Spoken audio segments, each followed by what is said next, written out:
When Tish James won the election for New York Attorney General in November, she sent a powerful warning to Donald Trump, saying, quote, he should know that we here in New York, and I in particular, we're not scared of you. And as the next Attorney General of his home state, I will be shining a bright light into every dark corner of his real estate dealings and every dealing, demanding truthfulness at every turn. It's a promise James has kept so far, as reports of more subpoenas into Trump's business came this week. The New York Attorney General has subpoenaed records from Deutsche Bank related to 3 large loans the bank extended to President Trump's company in recent years, and a 4th loan that Trump sought to buy the NFL's Buffalo Bills. That's according to 2 people familiar with the subpoenas. The probe appeared to hit a nerve with the president, who tweeted this, quote, New York State and its governor, Andrew Cuomo, are now proud members of the group of, this is real, folks, if you're in your car, presidential harassers. No wonder people are fleeing the state in record numbers. The witch hunt continues. Joining the discussion, Alicia Menendez, co-host of PBS's Amanpour and Company and contributing editor for Bustle, and Jason Johnson, politics editor for The Root. We are eagerly awaiting Washington Post political reporter David. Oh, there you are, David Fahrenthold, who has the byline on his paper's story on this. Let me start with you and this reporting. I mean, this seems like, we talk about new fronts, we talk about more fronts. You are dogged in your coverage of emoluments and a whole bucket of legal issues that run parallel to the Mueller probe and the SDNY investigation. Talk about the New York Attorney General being a real thorn in what Donald Trump once described as issues and cases and problems on the other side of his red line, his businesses. Certainly that's right. I mean, one thing that we've seen from New York State authorities, both the insurance regulators last week and the New York AG now, is that they're going after these third parties that did business with Trump, have a lot of information about how he operated, but are not in his inner circle and are less likely to sort of go to the mat to protect him. So last week it was Aon, his insurance broker, that New York State was asking for documents from. This week it's Deutsche Bank. Those folks will know a lot about whether, as Michael Cohen alleged, Trump used basically inflated, exaggerated documents to try to con them out of a better deal, to get loans out of them or to reduce his insurance premiums. If that's there, these folks may not feel they have to protect Donald Trump. They may give it up to satisfy New York State. And, I know less about banking. I can barely balance my own checks. But who's Deutsche Bank? Are they like the Michael Cohen of bankers? Are they fast and loose? Are they a fancy financial institution? Who is Deutsche Bank? Are they likely to do what you just said? Are they likely to protect Donald Trump? Or are they likely to cooperate with law enforcement officials at the state and federal level? Well, it's a huge bank based in Germany, as the name implies, but they are in a lot of trouble on a lot of different fronts. They've gotten in a lot of trouble in Europe because of allegations of Russian money laundering. They've been in trouble in the U.S. They're a large bank, but they're not a bank that's on great fiscal footing. They're not a great bank that's in really well with regulators in the U.S. or the U.K. or the EU. So they don't have a lot of credibility, or there's not a lot of slack in their system where they can go defend Donald Trump and still be okay themselves. They may be especially willing to throw Donald Trump overboard. And I should say that the part of the bank that was giving Donald Trump loans wasn't their main commercial lending, the part where they spent a lot of time scrutinizing, is this loan a good loan or a bad loan? It was this weird office that just serves very wealthy individuals with much less scrutiny. So they may be especially willing to throw that office overboard with Trump.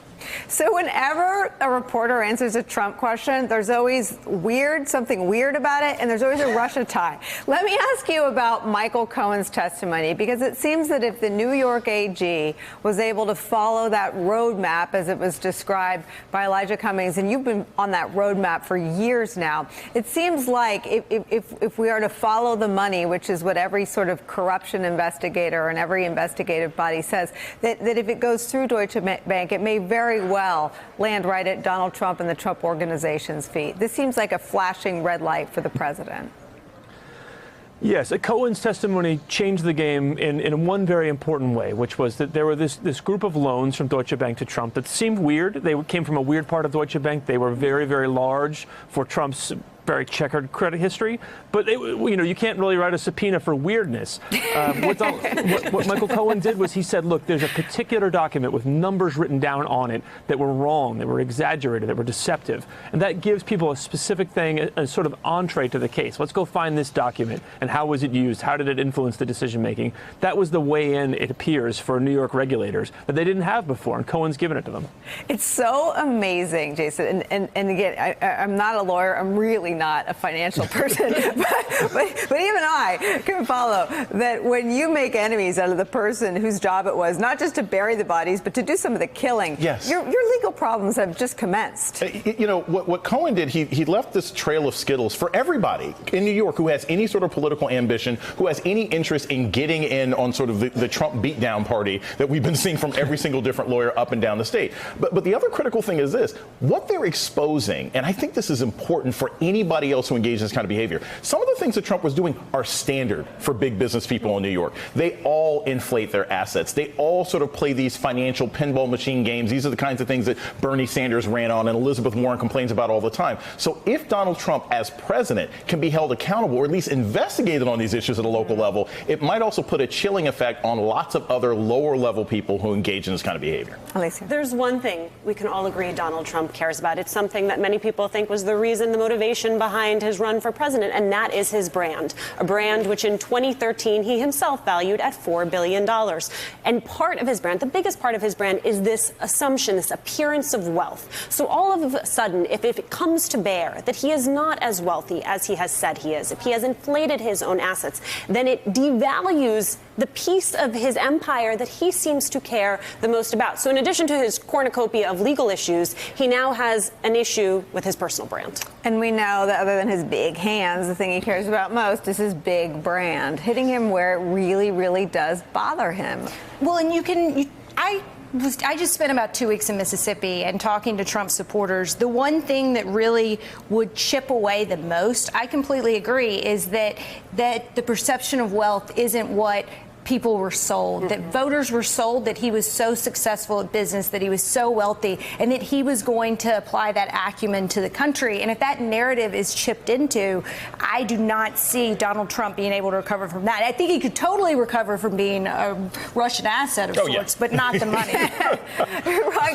It's Aaron Sorkin sort of courses through my brain on days like this, and there's that great scene where Michael J. Fox talks about how starving people are for leadership, that they'll crawl through the sand toward the mirage, and when they realize it's a mirage, they'll eat the sand. I think what everyone's getting at is that when it comes to being a big, powerful, rich businessman, the whole thing was a mirage. The whole thing was a fraud. His base is eating the sand. Does this, as Elise is suggesting, chip away at his political power even more than perhaps the Mueller probe? Well, absolutely. First of all, I definitely want one of those presidential harasser T-shirts because it's a club I'm anxious to be. My friend. Yeah, it's a club I'm anxious to be part of. But I think Elise is really onto something here. I mean, we saw this. I worked for Secretary Clinton in 2016. We saw time and again that what swing voters were taking away from the campaign was that Trump was this super successful man. He was going to bring his success into the Oval Office and cut deals and so on and so forth. And look, I think part of what's chipped away at that is the failure of his presidency, the trade wars, the inability to get deals, all the things he hasn't really delivered on. But if you could go at the core of that, the fundamental facts about what his business record was really like, I think that would open a second front. And the combination of his inability to be a successful art of the deal president and the fact that he lied about what he had done all along, I think would be a powerful political pincer against Trump as we head towards 2020. David, your reporting, these are the stories that are a little more difficult to understand, but at their core, a lot of them have this question of corruption. They have whether it's the foundation that you covered, whether it's the emoluments case at the hotel. They're difficult in the moment, and your reporting is painstakingly detailed, but the theme is the same, isn't it? Well, in all of these things, you see Trump recognizing, looking for weakness, right? Looking for people who can be fooled or are willing to go along with something they believe that they know in their heart of hearts is not true. That's what is so interesting about these statements of financial condition is it's him assuming corruption or corruptibility on the part of those getting these statements. They're so ridiculous that if you knew anything about finance or knew anything about business, you wouldn't be taken in by them. But is there somebody out there who's willing to accept this as a fig leaf and then give Trump what he wants? Maybe for some sort of side benefit. So they're a fascinating document to me in that Trump sees the sort of corruptibility of the world around him, and this is a way for him to exploit that, a way for him to exploit that before he got into office. It's sort of a piece of how he worked, which is sometimes the sham is enough. Sometimes the illusion is enough to get you by. Hey there, I'm Chris Hayes from MSNBC. Thanks for watching MSNBC on YouTube. If you want to keep up to date with the videos we're putting out, you can click subscribe just below me or click over on this list to see lots of other great videos.